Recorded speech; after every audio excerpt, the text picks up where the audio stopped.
another episode of Gracias Come Again. Today we have an icon, a legend. The man himself is here. Tony Touch, welcome. Hello. Thanks for having me. Come on, you better give me some good-ass energy. I'm so hyped to have you here today. Oh, man, me too. I'm hyped to be here. I'm just recovering because I partied hard last night. Is that what? Oh, well, you know what? I saw. Yeah, we had a party last night in the city, so... I said, is this what he did? We kind of blacked out yesterday. I'm recuperating right now. Pardon me. You repping Brooklyn. You repping NY. You repping Boricuas. You repping Latinos as a whole. Oh, yeah. As a DJ, a producer, an artist, a mixtape pioneer, and, just a hip-hop legend. Wow. What did I miss? Tell me. Radio host. Oh, yes, got my radio show. How could you still have your radio show presently, correct? Yes. I'm on Sirius Shade XM? 45, Nice. Eminem's channel. We did 21 years. Wow. Yeah, on Tuesday nights. Tuesdays is mine. Toca Tuesdays. Shade 45 loves you because that's yeah. a long run. When it comes to radio, you know how radio can be. It's true. Here today, gone tomorrow. This is true. Yeah, 21 years on Shade, and it's great. I mean, also under that umbrella, you got party promoter, promote parties, event coordinator. You know what I mean? Booking agent. You got all the titles. I've been, Holla at me. You want to book your favorite artist? I do that too. What's up? Oh, you the plug. Yeah, I'm the plug. Oh, okay. Globally. Well, yes, your impact is global for decades. Do you feel tired at times, or do you still feel energized about all this? I'm tired right now. You kidding me? He said, "Did you not hear me just tell you I is tired?" Yeah. Party out. That Black Label got me fired up yesterday. But now, you was drinking Johnny Black? Yes, I was drinking the Black Label. I thought that was just us Dominicans. The Boricuas love themselves some Johnny Black too. Tapping that, but nah, do I get tired? I mean, I take a lot of naps. Is that what you do? Because you've been at this for how many decades? I've been DJing since '86. Okay. Like really on the map since like '96. So 30 years on the map. 10 years developing. Prior to that, but yeah, it's been a run. I was online and I'm like, is he the most private man on earth, or does he just not have a personal life? Because I could not find anything about you. Like, I like to dig, and I'm like, is this person married? Does this person have kids?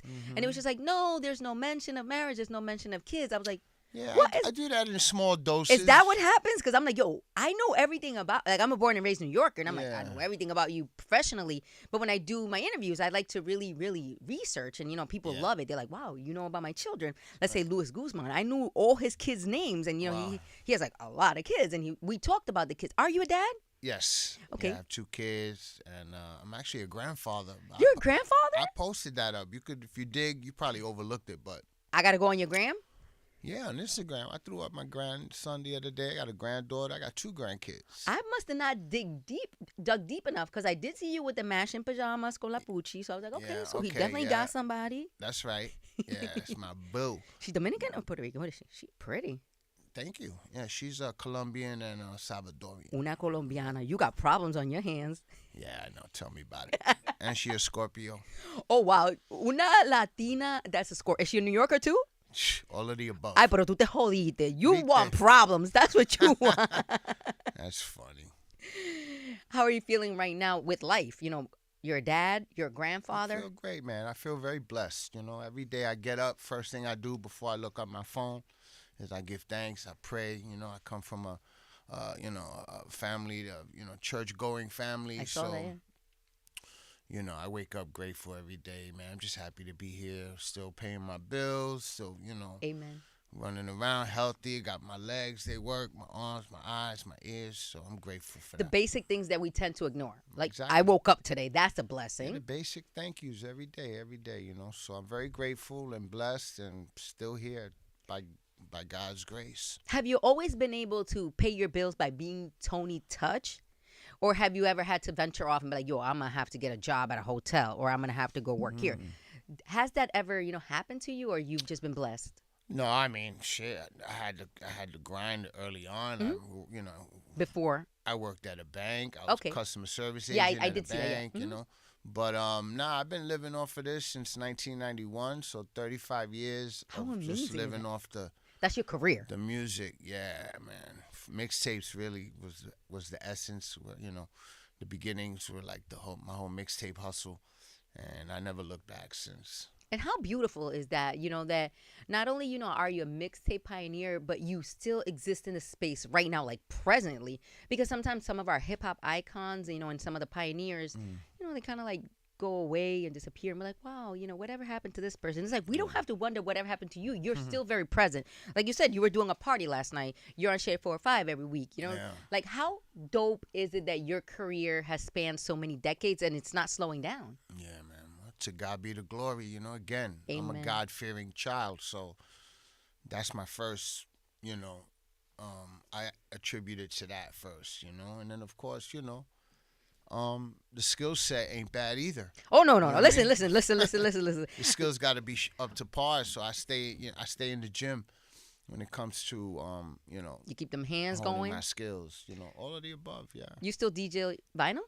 Sure. At home or out in parties? I travel with the vinyl. I don't at home, I'm Serato out or whatever, but yeah. I still got all my records for sure. I saw your collection. I'm like, I was watching one of the interviews. I'm like, he really has all these. How many thousands? 15,000 you said? Maybe about 12 to 15,000. I kind of did some cleaning up, in the last couple of years. Got rid of the dead weight, but yeah, about 15,000 records. That's amazing. A lot of records. I was watching. I was like, and the way you have them categorized, did you alphabetize these records? Because I'm like, wow, this is a lot of work. You did it yourself? Yeah. Come on.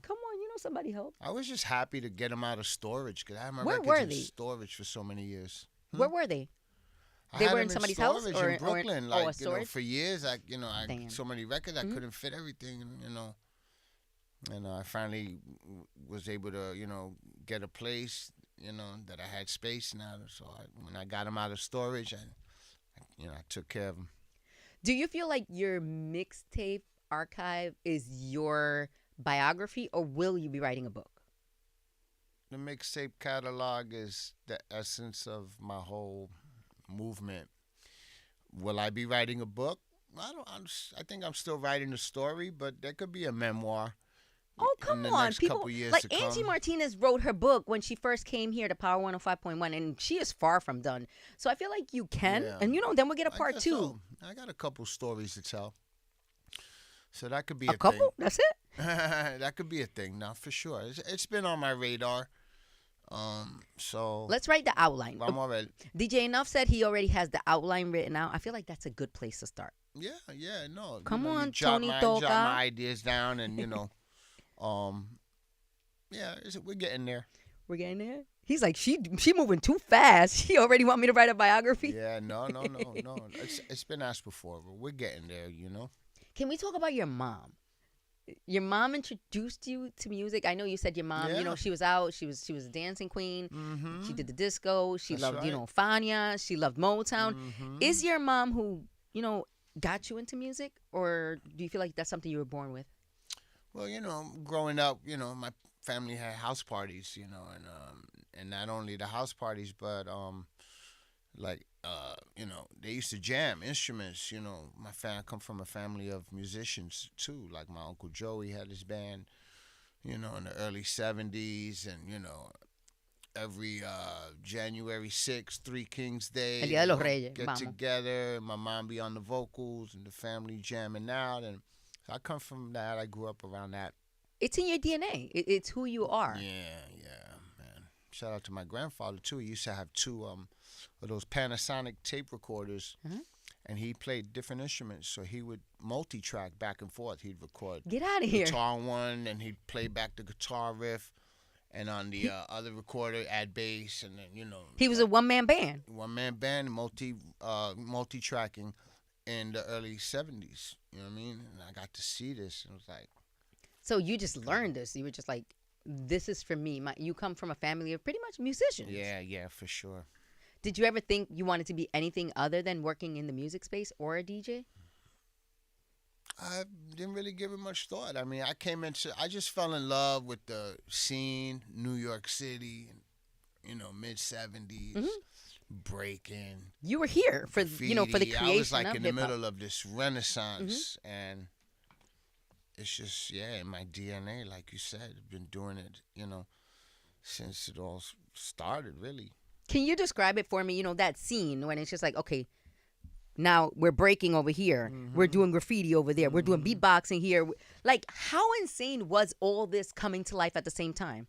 It was such an exciting time, from like the mid to late 70s going into the 80s. It was just a great, great time, especially from like 77 to like 87, 88 was the best. Where were you living? I was in Brooklyn. Mm-hmm. I moved to Florida for a couple years. I finished high school out there in Orlando. Mm-hmm.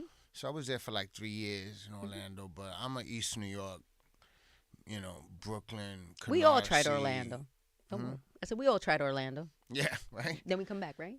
Puerto Rico, that's second Puerto Rico over there. Half of Puerto Rico is in Florida, up there in North Florida. Yeah, this is true, man. So then you came back to Brooklyn. Is this when, hip-hop was like coming to be? After I graduated high school, I came back to Brooklyn. It's like 87, 88. And what did you find? I was just, it was still hot. It was the golden era. Big Daddy Kane, KRS, like Rakim is like the GOAT. This is like still like I had to be here, the nucleus. I had to absorb it. And so when I turned 18, I told my mom, "Yo, peace, I'm going back." Oh, she was in Florida, and you were like, "I'm leaving. I'm going back to BK." I came up alone, yeah. So I had that's ballsy for 18-year-old. I got the job at the bank, and then shipping manager at some novelty company. But this is all just to pay my bills. This is all to fund the dream, right? This is all to fund the dream. So you're working there, you're paying the bills, and then it's I just wanted to be here. I didn't really know, what I was gonna do. You know what I mean? But you knew you wanted to be a part of it. Absolutely, yeah. I loved just the scene, the music, everything, and then I caught the mixtape bug. I started hearing and seeing DJs putting out these mixtapes, and I had done some in the past, but never like put any in stores or anything like that. So once I seen I could make a couple $100 on one cassette, I was like, oh, it's on. Do you remember what was your first cassette to be in a store? Yeah, Hip Hop Volume 1. He's like, listen, it was the first one. I just number them, and to this day, I still put them out, except now it's like on Mixcloud or SoundCloud, and I just number them. I'm up to like number 140-some. Do you have one that you're particularly prouder of? I'm pretty sure you're proud of all your body of work, but is there one that you're like, if I wanted to only hear one, which one would you give me? Give me the number if you can. Hip Hop 50. 50? Yeah, I did a thing called the 50 MCs mixtape. Mm-hmm. And I just got 50 rappers to come on the mixtape and freestyle. How hard was to put that together? Because we put together interviews here a couple of weeks, and it feels like a heavy lift. How did you even do that? Well, back then, I used to work a lot in D&D studios. Okay. And artists were just coming in and out of there like, it was crazy. So I had access to a lot of artists. Okay. I built the name already on the streets. Everybody knew who you were. The mixtapes. And when I got to number 50, I presented it like, hey, it's my anniversary tape, Can I get a feature and stuff like that? And we got like KRS and Boot Camp Click, Dasa Facts, like the list goes on the first 50 MCs because I did 3 of them. But I gotta go. The first 50 MCs is what like put me on the map globally, for sure. Because who does that? It's just like that. Doo-Wop, my brother Doo-Wop, he did it the year before. He did? But he did, it was called 95 Live. So he put his out in 95. I put mine out in 96. And Doo-Wop did it, but he didn't do the whole tape. He did like maybe 25 minutes of the cassette. Mm-hmm. But he had Q-Tip, Busta Rhymes, Fat Joe, like, it was crazy. And so that inspired me to do my thing. Oh, I get it. Okay. I love how you're going back and you're like, you know what? I'm not going to let her say who would do that. Let me pay homage. That's my brother, too. And then we got together after quarreling a little bit. We got together and formed... What y'all was quarreling about? Nah, music differences. He was calling out all DJs that were putting freestyles on tape, rightfully so. He was the first to do it. But so somebody has to start it. Huh? Somebody has to start it, right? Yeah, we were throwing a couple darts back in the day, but we came together and we have a brotherhood now. We've been touring for 30 years, me and Doo-Wop. Oh, that's your man. And we go by the Diaz brothers. We took from Scarface movie. You want me to tell you the funniest thing? Somebody was like, you know who you need to talk to? The Diaz brothers. And now it makes sense. I'm like, oh, okay. Yeah. He said, that's who we are. That's what we came up as the Diaz brothers together. That was like a little duo thing. And to this day, man, we still rock it. We just did a gig like last week, a couple weeks ago rather, as the Diaz brothers. I love that. I'm just paying my parking right now. It's okay. Listen. I don't want you to catch a ticket. Shh, you already know. Can we get into reggaetoni? Reggaetoni, pa la honey. Please, let's do it. Because that era, you know, Tego, Ivy Queen, Nina Sky, you know, like, how did you end up being like, I'm going to go, you know, in this direction? You know, being that, you know, we're in hip hop, we're in New York, you know, it's black culture. How did you decide, like, okay, now I'm going to lean into this and do this project?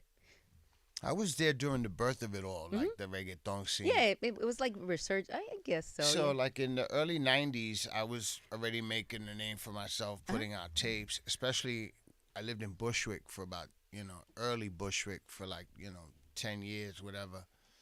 And, you know, there was a lot going on in Bushwick back then. I remember. And people, you know, back and forth from the island, taking my music back to the island. They were like, llévate esta cinta. Yeah. So I made a name for myself in PR. Rest in peace, Frankie Ramos. Downtown Records was like a big record store in the city. And then he opened one in Puerto Rico. And he took all my tapes there. So all the young reggaetoneros and DJs out there became familiar with me. And then a lot of the guys, that, you know, the hustlers from the hoods down there used to fly me over there to DJ parties. They were like, we need to bring Tony Touch down here. Yeah, so that was one thing. And then another thing was I worked at a record store in Bushwick called Music Hut. And I used to buy them. They're still around, right? Huh? I think they're still around, right? No, it became a distribution company after a while. They shut down their stores. But Music Hut, they had a few stores out there. Shout out to Marilyn and Amalio. Yeah, they gave me a great opportunity. So I used to go to out and buy vinyl and put vinyl in the store. And one spot I used to go to is VP Records, which was, you know, reggae music distributor, VP Records. So I used to go there and buy my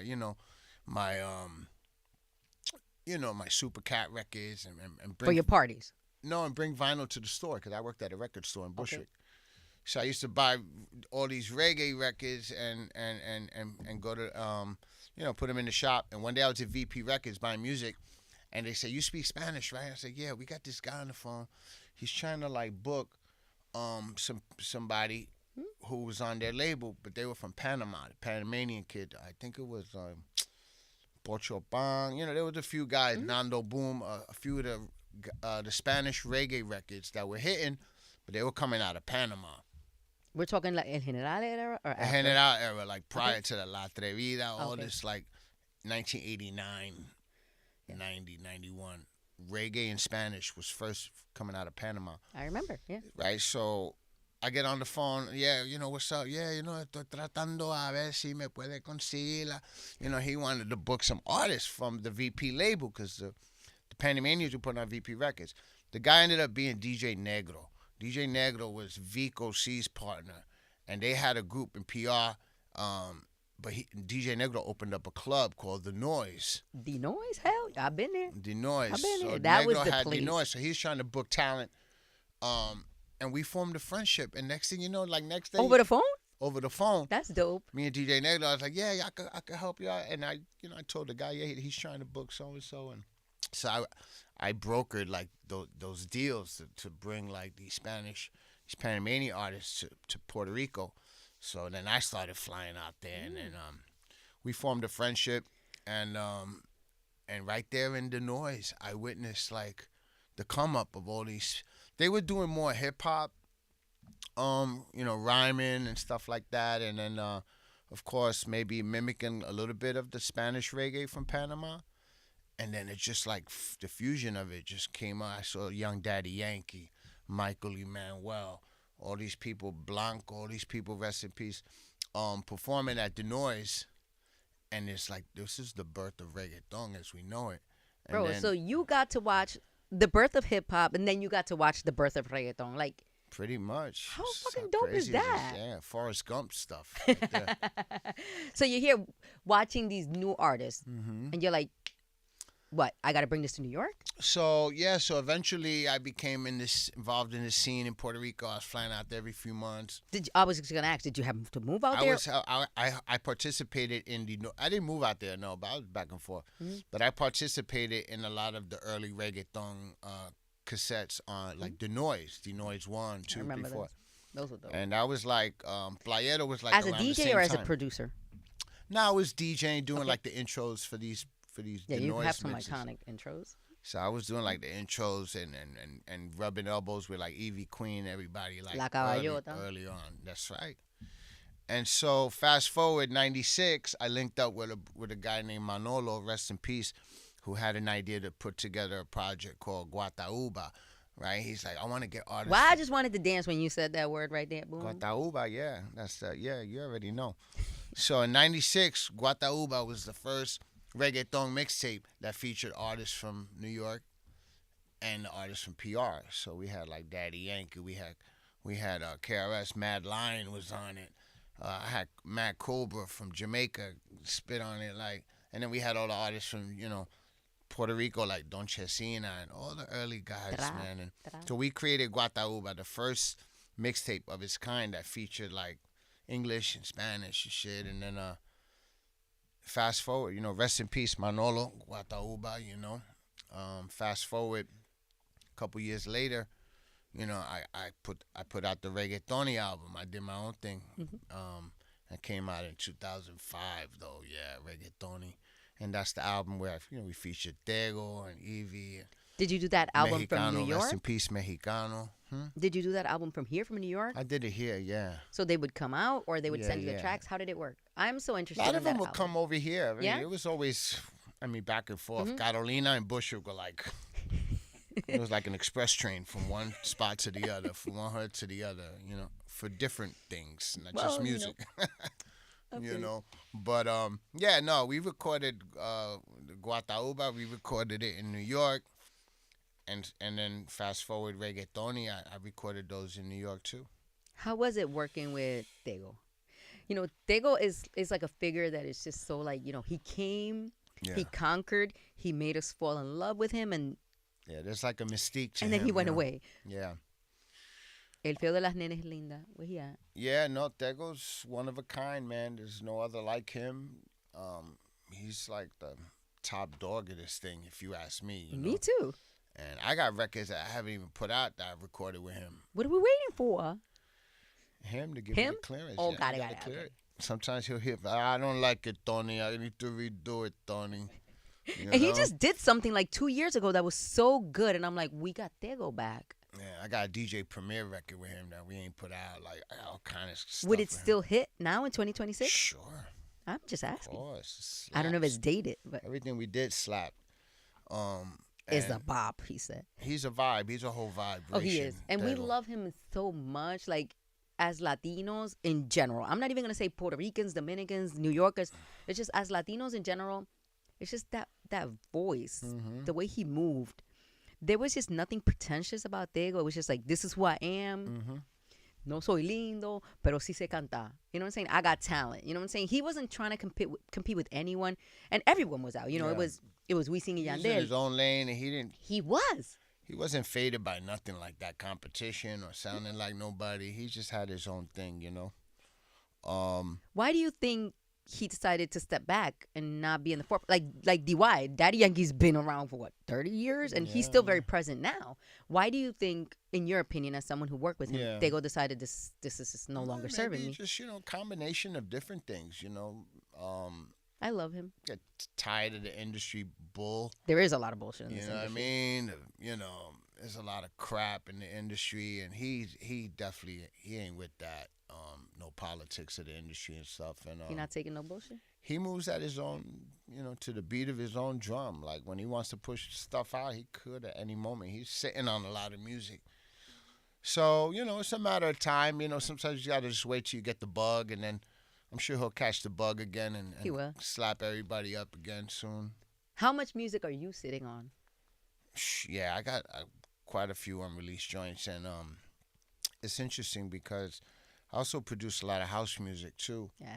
I got like these records that are making a lot of noise in the house music scene, and I don't mean like that corny pop house. I'm talking about real underground Chicago, New York vibes. Real house. And I've been recording these records for years, but I've been holding back. So I've been lately releasing singles. I put out a record with this artist named Pevin Everett from Chicago, and it hit #1 on the house sites. It's called a song called No Wonder, and I recorded that years ago with him. So my thing is, between the house records that I'm sitting on, and I got a lot of hip hop records also that I never released because either I didn't get the clearance in time or whatever. But I'm trying to put it all out because I don't want to die with any inventory laying around. I want to die empty. With nothing. Like, everything is out there. I love the pre-planning. Most people say, I'm going to buy my casket. I know where I want to be buried. Tony Touch said, I don't want to die with no tracks in the vault. No inventory left. Everything is out there. And, I'm sitting on a whole house album, a whole hip-hop album. I mean, I got songs with, like, The Locks that never came out, Little Kim. I got 50 Cent. Where is this Nature, stuff? like. If you want to listen to these tracks, where does one find them? Like, these are unreleased tracks. But you have them like in a hard drive? Like how? Yeah, I got them. I got them put away. I got the files. I got a Dougie Fresh Biz Marquee record that did together. I'm sitting on a lot of gems, but it's all coming. It's all gonna come out little by little. Now I want to know everything you have unreleased. I'm like, got interesting. some joints. I got some joints. We getting them soon? We're getting them, all of them. Yeah, I just started putting stuff out now independently. It's great. I've been doing like singles too, not really. Do you like it better like that, independent? Just doing like dropping singles instead of like trying to do like a whole album. project, yeah. Well, with the hip hop thing, it might be something like the Lost Files or the Lost Crates. That might be like an album. Let's do it. No, it's happening.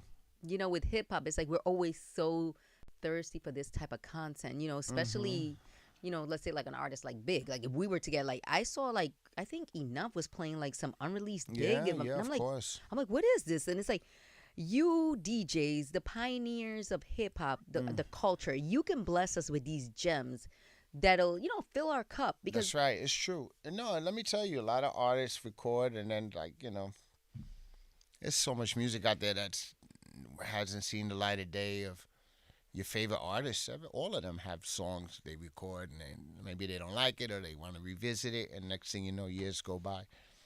But that's what, everyone. Now let's talk about, Boricuas. I know in one of your interviews that I was watching, you were just talking about, how things can be very black and white and, how Boricuas are kind of like in a gray area. Mm-hmm. With everything that has happened with Bad Bunny, do you feel like Boricuas are still in a gray area? Because I feel like Boricuas is just up here right now. It's just like, we've always kind of been in our own lane. That's really what it is. Always. It's our own lane. It's our own thing. And Bad Bunny, what I like about him is he just doesn't do like the reggaeton. He does like he's got the salsa thing going on, some house music, some, merengue, party energy. And I like the versatility. That's what made him stand out, He just ain't rhyming on that dembow, He did his bomba plena, and all of it, yeah. The bomba plena, it's crazy. I'm loving it though. Yeah? Yeah, I love what I'm When did you first discover Bad Bunny? Have you always known about Bad Bunny, like as an artist? Yeah, more like underground, like his earlier stuff with like Arcangel and all that, Did you always believe in Bad Bunny? More like more hip hop. He was more on his hip hop, trap kind of, the early stuff. I witnessed it like we all did, the growth. I followed him since the beginning. You say that, but I've had people tell me I discovered Bad Bunny with Moscow Mule, and I'm like, what do you mean you discovered? And people in the industry. It's true. Listen, not everybody's in you tune. Get a fan a day. Every day there's somebody. You can never think, even for me, that everybody gonna know who I am. Like there are a lot of people who never heard of me, so you gotta keep that mindset. Every time you go out there to perform or you're putting music out, you gotta go with the mindset that there's people that will be hearing me for the first time, or for the last time, or for the only time. And with that mindset, you see it. You be a fan a day, and I'm good with that. And, that's how you cultivate growth. You know what I'm saying? Like, I've been here in New York doing radio for like 10 years, and maybe before we reached out to you to do Gracias Come Again, you were like, what is a honey German? Mm-hmm. And you know what?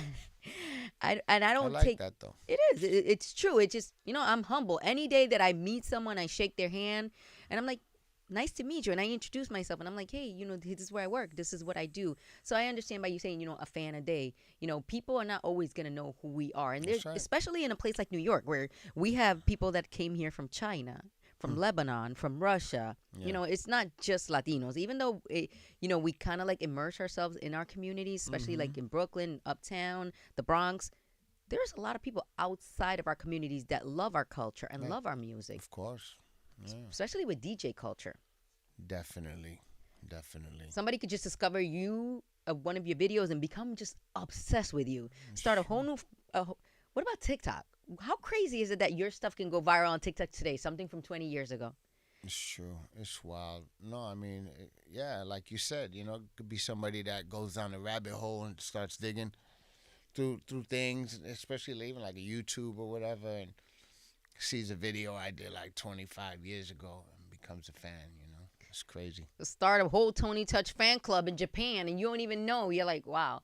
That's true. We can't take it for granted, But I wanted you to come up here, and I wanted to talk to you because the way that you've been, representing us, especially me being a born and raised New Yorker, it's like I've always known about you. I've always known what you've done for the culture. Awesome. And, with hip hop, with Latinos, with Boricuas, like, it's just like, you're up there. It's just like, that's awesome. Who doesn't know Tony Toca? Everybody.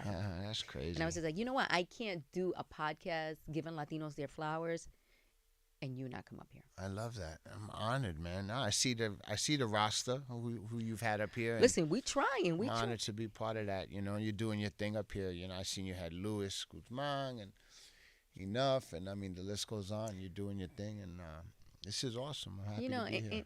And it really is about, and I thank iHeart publicly on the platform every day. Like, we were just nominated for a podcast award, Best Spanish Language Podcast. Nice. In the whole umbrella of iHeartRadio, 50 states worldwide, they decided, you know what?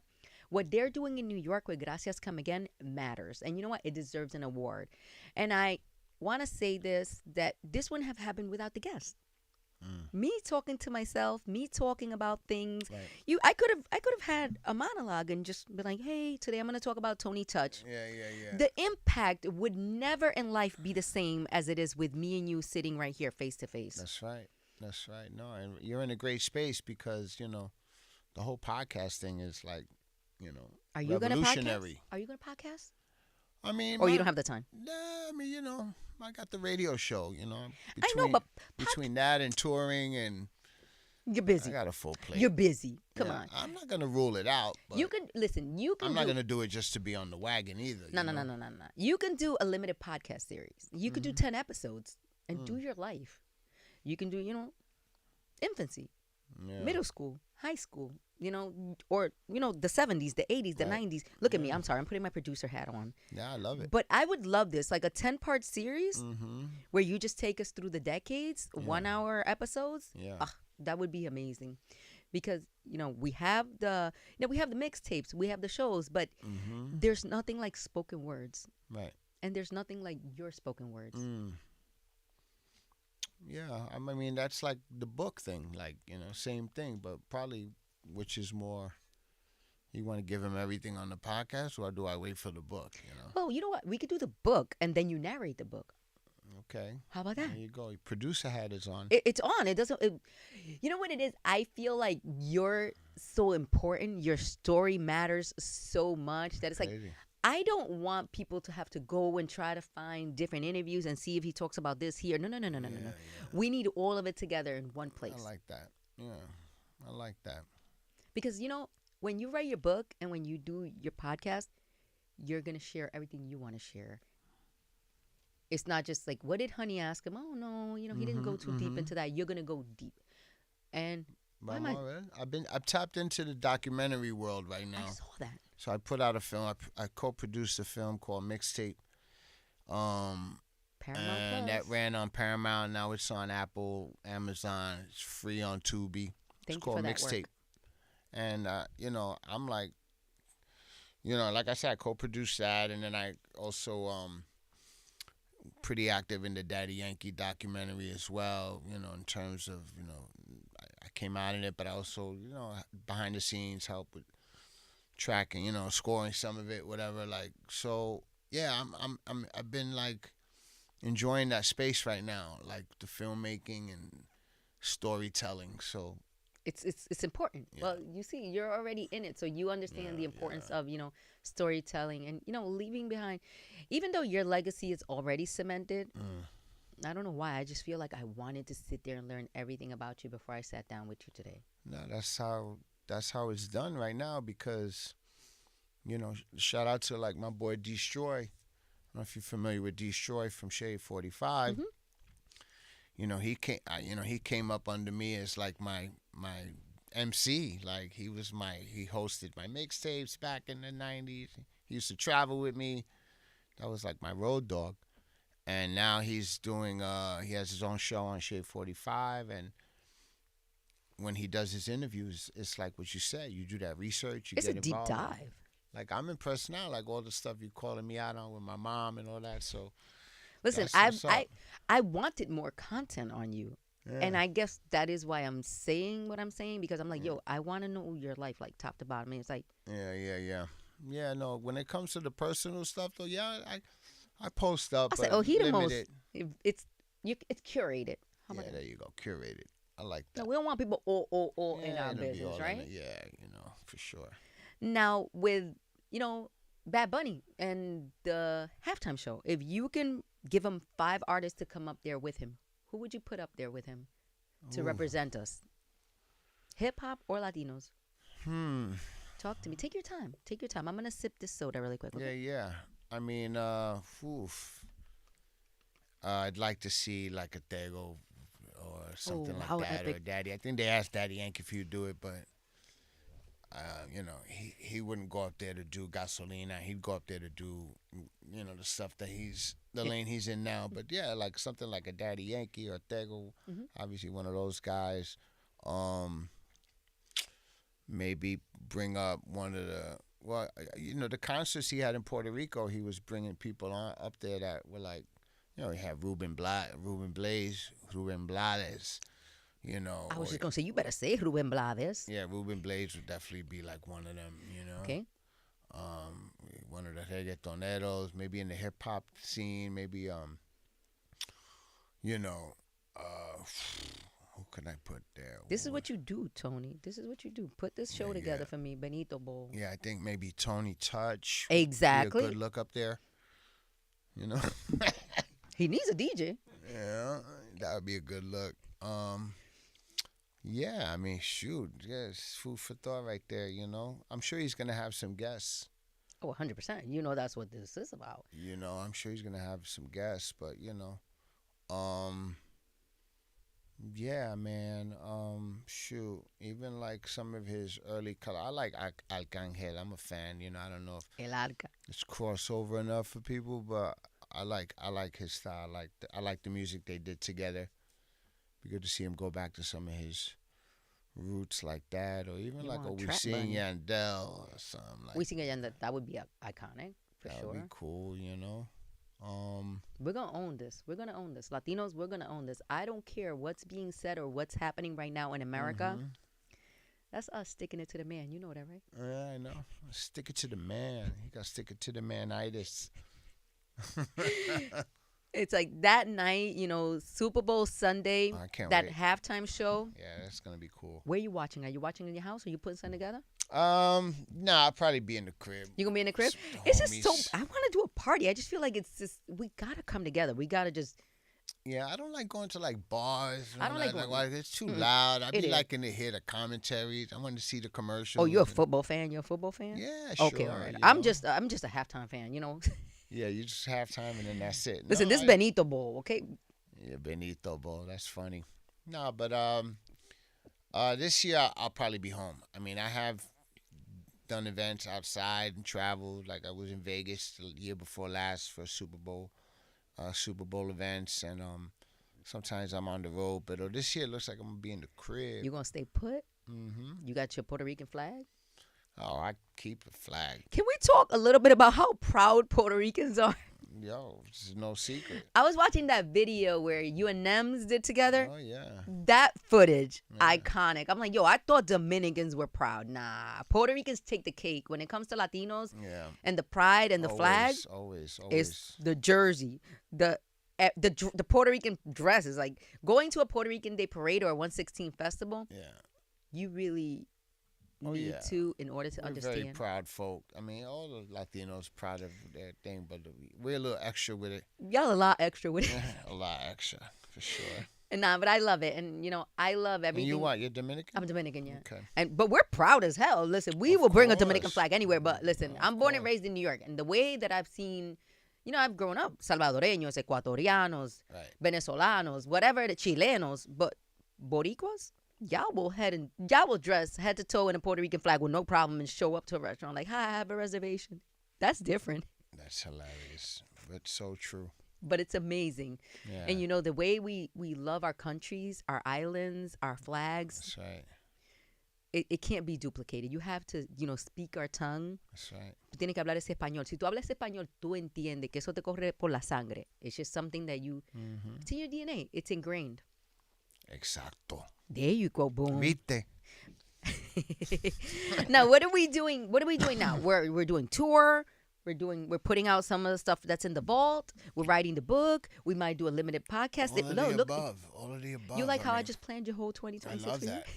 Nah, I'm trying for real. to be strategic with it because, last year I headlined Radio City Music Hall. And that's amazing. So I was off the chain, So I got to be strategic now. It can't be like just doing whatever. You can't go back.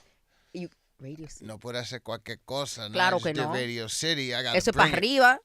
So the idea is to do something that same theme, maybe, and take that on the road a little bit. We're thinking Orlando, another New York show, maybe something West Coast. I just got back from LA. I got this party that I did last night, the Funk Box party. That's my house music party that shout out to Voodoo Ray, my brother, rest in peace. We started this party in 2008, and it's still running 18 years later. The Funk House. I need to make my way there. The Funk Box. There. Yes. He said, listen, get it right. So we got Funk Box LA chapter now. We got Funk Box Miami, Funk Box New York, Funk Box Toronto. And I just been moving this brand around. And I'm having fun. I got to have fun. Like, I don't want nothing forced. And I really enjoy playing house music and producing it now. And this party that I co-founded, I'm really having fun with this too, So I'm traveling with that, concerts coming up, the book, maybe a podcast with Honey German, King Sabe. Boom, there you go. I'm ready to produce. Look, I don't got to be in front of the mic. Executive produce my podcast. I'll be in the background calling the shots. I'm like, I can see that. And it's going to be dope, and it's going to be fly, and it's going to give you all your flowers. I love that. Because you are deserving of all of it. I love it. I'm so happy, man, that to be acknowledged still 30 plus years later, That's a blessing. Like, you're here. That's you're crazy. present. You matter. 30 plus todavía activado. Que Dios te bendiga. Amen. That's that Puerto Rican blood, right? Amen. I want to thank you for taking the time to sit down with me today. I hope you didn't get a parking ticket. I love that. No, I think we're good. Look quiet out there. Zombie land today in the city. There you go. God wanted this to be nice and easy for you. I love it. It wanted for you to come up here and not be like, oh my God, I went through hell to meet up with Honey German. Nah. No, this was great. It was actually perfect. I knew that he asked me I was Ahmed, shout out my brother Ahmed, Power 105 OG.